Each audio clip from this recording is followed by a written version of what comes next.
afternoon. Now we're going to Burayda.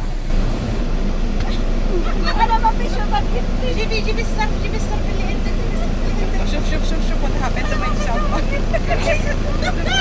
Awal kida, ayan kida. Hi, Genies! It's our rest day, so it's our gala day! But today, sabay-sabay kaming lumabas dahil close ang aming salon. So, kanya-kanyang harakat kami, char. Me and Ice ay dinarapbay lang ni driver here sa front ng Kayan kasi nagwe-wait kami ng bus off to Burayda. So, naghihintay tayo ng bus number 1 dahil yun ang bus papuntang Burayda. The long wait is over. Bus number 1 is finally here. It's not usual na sumasakay kami ng bus since we have our service. Nagkataon lang na lahat kami ay rest day so hindi naman kaya ng isang driver lang. At yun na nga, pasakay na tayo ng bus. So sa pagsakay pa lang, kailangan mo na magbayad. Yung fare pala here from Onaisa to Burayda is 3.50 SR. So ang mura na lang talaga. And it's about 40 kilometer from Onaisa off to Burayda. And 30 minutes lang takbo nun kapag meron kami sariling driver. But now, let's see kung gaano katagal yung ating travel time kapag nag-bus lang tayo. First time lang kasi namin mag-bus from Onaisa off to Burayda.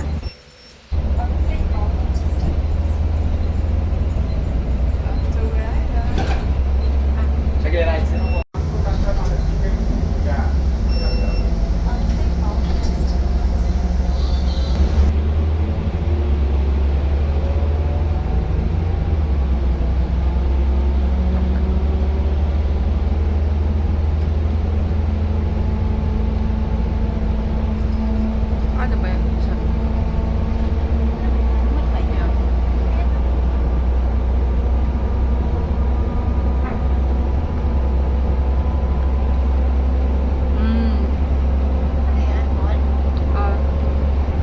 Parang kasal.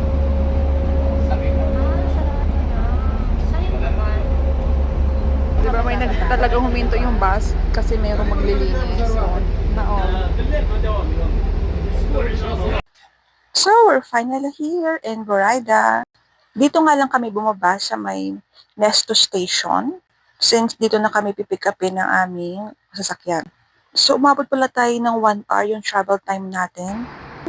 Lahat kasi ng stations kailangan yung hintuan kahit na walang naghihintay na pasahero.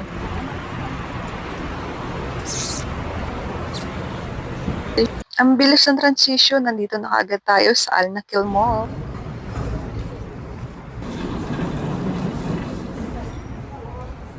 So, nasa food court tayo ng Al Nakheel Mall. Sorry lang, hindi tayo pwede mag-take masyado ng video since marami makakita. I mean, bawal map-videohan. Dito lang tayo sa Papay.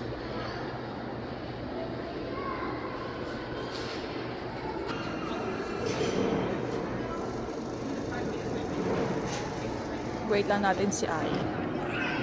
Ano, kamusta yung travel, Ice? Na-road trip lang. Tayo sa McDo ng Caramel Sundae. And we're just waiting for orders sa Papay. Order din yung chicken. And of course, rice. Pag nag-Uber siguro tayo yun. So here's our order sa Papay. Actually, eto lang yon. Dapat fries with 4 pieces chicken. Only 33 SR. But nag-add kami ng rice since rice is light. Hindi kompleto pag walang rice. So, hati kami din sa chicken.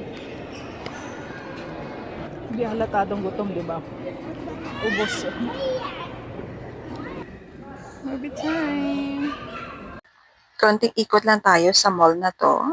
Then, uuwi na rin tayo sa Onaisa. Gabi na rin kasi magnanay na. So, yun na yung usapan namin ng time para bumalik sa Onaisa. Since hindi natin nakamtan yung ating pinapangarap, char, hindi naman kasi mall talaga ang sadya namin, kundi yung summer festival here sa Burayda. But so sad, last week nag-end na pala sila. Because what I know is until end of August pa sila. But what to do? So eto, lumabas na nga kami ng mall kasi pauwi na kami.